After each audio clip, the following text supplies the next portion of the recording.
जय हिंद दोस्तों। तो आज हम कुछ नया पढ़ने वाले हैं। तो नया पढ़ने का यहाँ पे क्या कॉन्सेप्ट है कि नया हम लोग क्या पढ़ेंगे। नया तो नया कुछ नहीं है, नया है सब्जेक्ट। सब्जेक्ट जो कि हम लोग पहली बार पढ़ेंगे आज, केमिस्ट्री। आज थोड़ा सा मैं कैपिटल में लिखूंगा। आज कुछ नया हो रहा है तो कुछ नया तो करूंगा ही। तो KMISTRY। अब इस केमिस्ट्री में आप पूछेंगे कि भैया आप केमिस्ट्री में क्या पढ़ाने वाले हैं। तो केमिस्ट्री में आप पढ़ेंगे क्लास 9 का फर्स्ट चैप्टर, जो कि है मैटर इन आवर सराउंडिंग, हमारे आसपास के पदार्थ, जिसको आप लोग अभी हमारे साथ डिस्कस करने वाले हैं।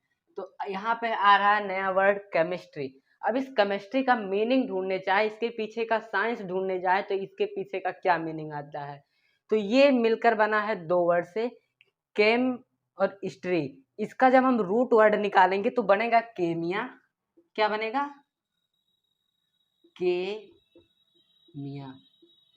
ठीक है, केमिया बनेगा इसका रूट वर्ड। एंड स्ट्री जो होता है, स्ट्री का मतलब ही होता है साइंस में स्टडी। ठीक है, स्टडी का मतलब, स्ट्री का मतलब होता है साइंस में स्टडी। देन ये केमिया वर्ड आ रहा है तो इसका क्या रिलेशन बन रहा है इस केमिस्ट्री से। तो ये जो केमिया वर्ड होता है ना, ये ड्राइव्ड हुआ, ये वर्ड है इजिप्ट का। ये कहाँ का वर्ड है? ये इजिप्ट का वर्ड है, जिसका मतलब क्या होता है? जिसका मतलब होता है ब्लैक सॉइल। कौन सा सॉइल? Black soil.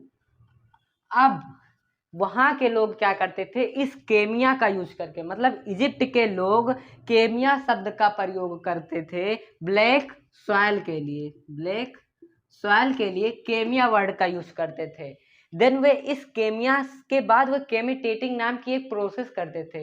अब केमिटेटिंग प्रोसेस होती क्या है? तो केमिटेटिंग प्रोसेस वो प्रोसेस होती है जब हम, मतलब जब इजिप्ट के लोग पिछले समय में इस ब्लैक सॉइल मतलब केमिया का यूज करके पॉट, वेसल्स, खिलौने, मतलब टॉयज, वेसल्स, पॉट, ये सब बनाते थे इस केमिया मतलब ब्लैक सॉइल का यूज करके।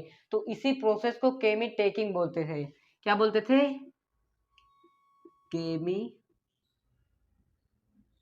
टेकिंग। केमी टेकिंग। ठीक है, तो इस प्रोसेस को केमी टेकिंग बोलते थे। मतलब समझिए फिर से, ये जो केमिया वर्ड है ये ड्राइव्ड हुआ है इजिप्ट से, जो कि वहाँ के लोग पिछले समय में इसका प्रयोग करते थे ब्लैक सॉइल के जगह पे। वो लोग ब्लैक सॉइल का यूज करके toys, toys, pots and etcetera चीजें जो बनाते थे, उसी प्रोसेस को केमिटेचिंग बोलते थे। अब बाद में जाके क्या हुआ, बाद में जाके ये हुआ कि इस केमिटेचिंग के प्रोसेस में केमिकल्स आने लगे। मतलब वह लोग ब्लैक सॉइल का यूज, ब्लैक सॉइल के साथ साथ कुछ और चीजें एक्स्ट्रा केमिकल वाला दिमाग लगाने लगे, साइंस में घुस गए। तो वही जाकर इस केमिटेचिंग के प्रोसेस में जब केमिकल्स आने लगे तो वही प्रोसेस आगे जाके केमिस्ट्री बन गया है। ठीक है, अब ये बन गया केमिस्ट्री। अब इस केमिस्ट्री के फादर कौन है? अब केमिस्ट्री के फादर कौन है? Father of chemistry. तो फादर ऑफ केमिस्ट्री आप जानते होंगे कि फ्रांस के रहने वाले निवासी हैं, जिन्होंने लॉ ऑफ मास कंजर्वेशन दिया था। उनका नाम अपने जुबानों पे याद रखिए, एंटोनी लेवोसियर। कौन है इनके पास? फादर कौन है? Antoine Lavoisier. Antoine Lavoisier is the father of chemistry. Then next आता है कि केमिस्ट्री का बेसिक डिफिनीशन क्या होगा। तो बेसिक डिफिनीशन ये होगा कि it is the branch of science which deal with structure, combination and composition of matter.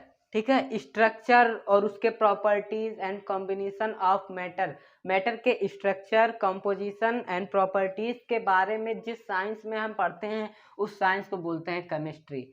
अब आपसे हमारा एक क्वेश्चन है कि ये फादर तो पूरे वर्ल्ड के हो गए, जो कि ये है फ्रांस के, तो ये पूरे वर्ल्ड के केमिस्ट्री के फादर हो गए, लेकिन इंडिया के केमिस्ट्री के फादर कौन है? तो इंडिया के केमिस्ट्री के फादर, ये क्वेश्चन है, आप पता कीजिएगा इसको, लेकिन मैं अभी बता देता हूँ। इसकी इंडिया में केमिस्ट्री के फादर है Prafulla Chandra Ray. In India chemistry के फादर कौन है?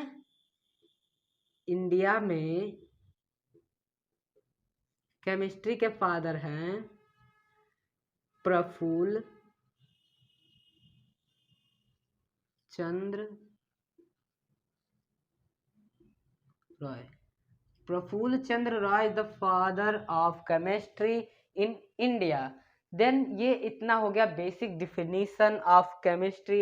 इस केमिस्ट्री के बारे में इतना सारा बेसिक डिफिनीशन हो गया, ठीक है।